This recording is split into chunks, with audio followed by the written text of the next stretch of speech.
Kia ora. Ko Rod Ka Aho, Ka Whakahaere He Paorangi Climate Change Commission. Thank you very much for making this the most important thing for the next hour. I think many of you know quite a lot about climate science, climate policy, and climate action. In fact, I knew nothing about any of that in September 2019. And I have to thank Simon Upton for dragging me into what has been the most fascinating, most stimulating, and most challenging period that I have confronted. I once described it to one of the people at the Climate Change Commission as doing 3 PhDs concurrently. So let me tell you a little bit about the sort of uninteresting bit about the process where we are, because that just helps colour in the team down at the Commission are working their way through the 15,500 submissions. About 10,000 of them are submission by petition. They're essentially 20 organisations in New Zealand that rattled the cage for their membership groups and got them to make submissions.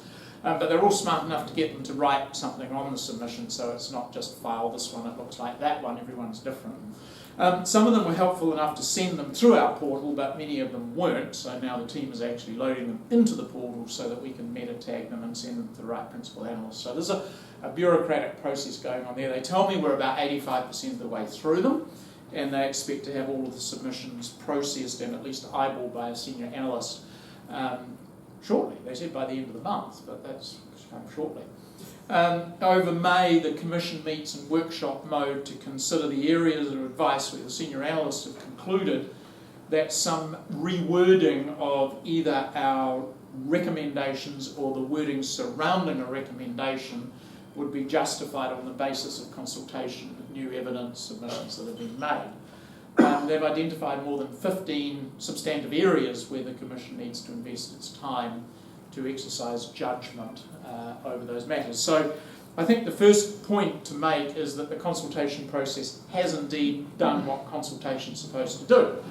It has challenged us, it has revealed new information, it has helped some submitters see the context in which their information sits, which has enabled them to provide new evidence or insights for the Commission to develop its final advice.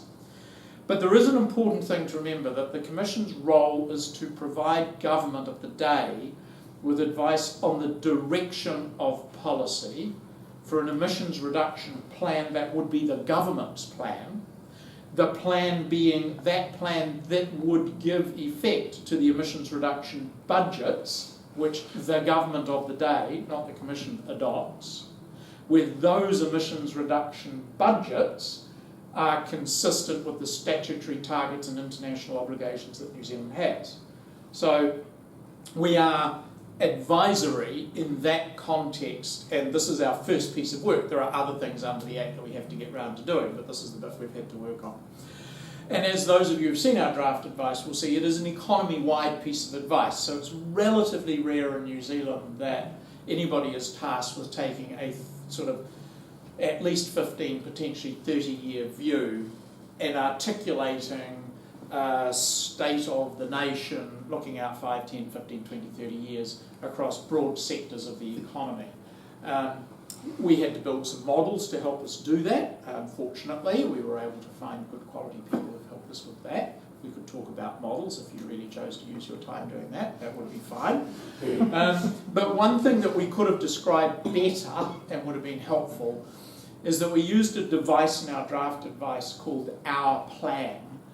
And that was a device to help make accessible the interactions between all of the things that would be going on if you were on that pathway towards meeting your emissions budgets. It was not a central plan for New Zealand. It was not supposed to be the plan. It was not the most likely plan. It was not the least cost plan. It was not the least risk plan.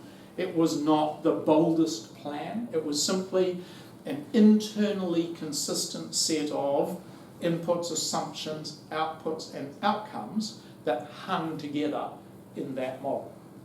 But it's been mischievously by some and by others just misinterpreted as being the grand plan for the New Zealand economy.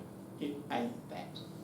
But what it does mean is there's a lot of work for government agencies to do once the government adopts an emissions reduction plan, which is a kind of guideline for the direction of policy. The Commission is not resourced nor competent to provide the black letter regulation to support the delivery of policy to give effect to the emissions reductions. So you're not out of business, any of you. There's lots of work to do. One of the conversations that's been going on, though, and I do want to spend a little bit of time on it, is the markets versus regulatory sort of tension in a mixed economy, because we can see that through our sort of submissions that have come in. There are those who basically think that if you have a well-functioning emissions trading scheme, then the market price for emissions will be embedded in all of the consumer and producer choices, and you'll get a least cost outcome, and that would be wonderful, and now we can all go home. And you don't need black letter regulation, and you don't have the unintended consequences of regulation. There are others who say, well, we've tried that for a while, and kind of the first ETS thing broke, and there are some functional things about markets that markets don't do well. Markets do not do the future very well. They're myopic. They discount the future heavily so that future generations get zero say in the resources that are consumed today. And in fact, even us in 10 and 20 years' time at a 6 or 7% discount rate, it takes 2 or 3 future us to make one of us today, and somehow that doesn't seem quite right. Markets also don't do particularly well low probability but catastrophic events. Sound familiar, right? It's kind of like privatise the gains and socialise the losses. And so public health is one of the examples. It turns out environmental protection is another one, climate change is another one, where low probability catastrophic events are not well priced by markets. And markets don't care about the distribution of costs and benefits. Markets may give you this myopic, short-term, poorly risk-rated allocation of resources, but actually they don't care who the winners and losers are or where their costs and benefits lie and fall. But society cares a lot about that. So, on the one hand, markets can be powerful in helping producers and consumers use scarce resources wisely. Regulation, on the other hand, can help provide signalling for decision makers in government and the community about what is and is not acceptable. We don't allow the market to determine whether you can own another person anymore.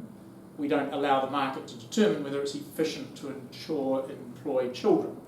So there are some things where we simply say there is not a price we're allowed to do that. And so when it comes to the emissions trading scheme, one of the problems is society has already, through our submissions, told us that the option, even if it is low cost, of pricing, polluting and planting a tree, while economically and technically feasible, is socially unacceptable.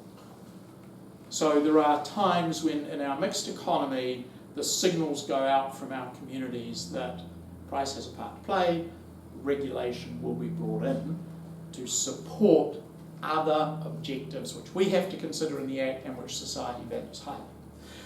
So coming back a little to the public sector. So one of the things that I'm sort of not surprised about but have been reminded about is the extent to which this feels awfully like 1972. And you go, well, how old was he in 1972, right? Well, I was a precocious 14-year-old back in 1972. But in 1972, of course, several things happened. Britain joined the European Economic Community, the EC as it was known then, and we lost access to our prime markets. And at the same time, the Middle East countries decided they wanted more for their oil.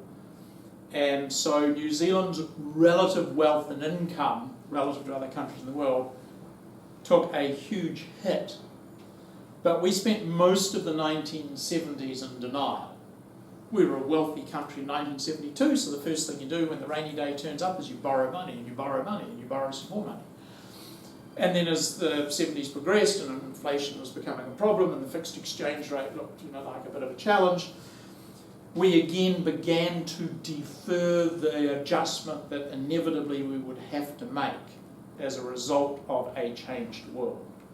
And by 1984, we'd built up such an overhang of foreign denominated debt at an exchange rate which we could not defend, that we had squandered a decade in which we might have been better off had we made the adjustment. And we had a very significant adjustment over the next decade. The Climate Change Commission's conclusion is if we get on with this now, we can avoid that.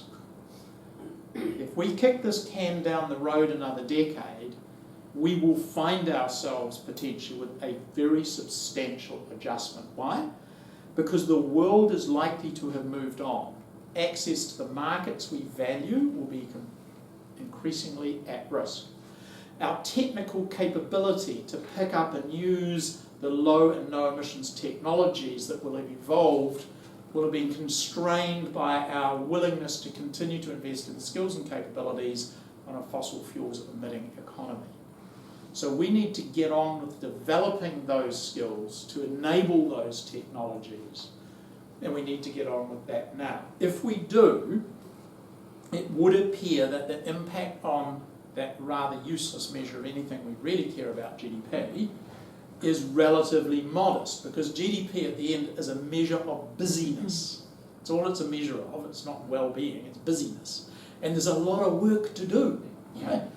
So we're going to get really busy building onshore energy generation capability so that we can get off the imported fossil fuels. That will add to GDP. As we retool our plant and equipment to run on electricity instead of combusted fossil fuels in the open air, that will add to GDP. So it's not entirely surprising when you run your macroeconomic models across society that we are going to be busy for the next 15 or 20 years. But we're going to be busy doing new and different and important things. What those models don't do, and other models help us to understand, is the impacts across society are not evenly spread. There are some geographies in New Zealand which have made more money and invested more time and talent in the extraction, processing and use of fossil fuels than other parts of New Zealand. There are some communities in New Zealand that derive more of their income by being plugged into a high emitting economy, and they will be more impacted as we evolve how we produce, what we produce and what we consume. So the question is always, how do you support people not to stay doing what they were doing, but to transition to do more of the thing we need people to do? And that's the granularity of the work that we need done that we are not resourced to do. It's what actually is the black letter regulation that will support the transition? What actually are the impacts, and where is the support most desired to enable the transition to take place, not to lock people into old ways of working and polluting? So the Commission's submissions cover the entire spectrum. We've got some who say one more pine tree is one too many. We have some who say you should just ban the importation of fill in the gap, synthetic fertilisers, PKE for supplementary feed. We never, by the way, recommended a cull of New Zealand's flocks and herds. That was never in the advice. We never recommended you lose your backyard barbecue either, but it's amazing what people will want to say we said in order to do whatever it is they wish to do. The game will be on, however, for the government, because when our advice is finalised on the 31st of May, we hand it to James Shaw, and he has 10 days in which to table it in Parliament, because Parliament will be sitting conveniently at that time. If for some reason Parliament's not sitting, because COVID or whatever, then we must publish it within 20 days of having given it to him. So by the end of June, one way or another, our final advice on emissions budgets and a reduction plan on the NDC and the biogenic methane for the latter part of the century will be out there in the public domain. And while the government has until the 31st of December to adopt New Zealand's first set of emissions budgets and an emission reduction plan, it's going off to Glasgow on the first 2 weeks of November, and I suspect the Minister's going to want to have in his pocket by then an emissions reduction plan and emissions budgets for New Zealand and a new NDC. So there's a lot of work to be done between the 31st of May and the 1st of November, and that's probably going to be spread quite widely around Wellington. So don't plan on a holiday then, just saying. And then just finally, while I'm doing my oratory thing, there are a few questions that keep coming up that are worth answering before they get asked. One is, but surely New Zealand's emissions are so small that it doesn't matter. We should spend all the money we can on adaptation because mitigation is not going to make a difference. So a quick rumble of the numbers is quite interesting. The first thing is that, yes, we're 0.06 of 1% of the world's population. That's not much, right? That's true. But we emit 0.17, in other words, 3 times per capita, what the average person on the planet does. Even if you set aside all our agricultural biogenic methane emissions, we're still twice per capita what China does when you count all Chinese manufacturing in. So, we're hogging our share, and historically, it's estimated that 0.3 of 1% of all the emissions up there, in other words, 5 times our population share, has been put up over the last 100 years. So we have, on a historical basis, taken more than our share. On a contemporary basis, we continue to take more than our share. We have known technologies that could reduce our emissions that we choose not to deploy, nuclear power, damming rivers, GE. And the rest of the world says, so, as you're a sovereign nation, choose what you like, but you cannot choose not to reduce your emissions. You can choose how to do it, but you don't get to choose not to do it. And we're relatively wealthy. So in order for New Zealand to have a ticket to ride in a multilateral world where we depend on defence treaties and trade treaties, and we've signed the Paris Treaty, we are going to have to do our share. And there are real social, political and economic consequences if we decide because we're little it doesn't matter and nobody will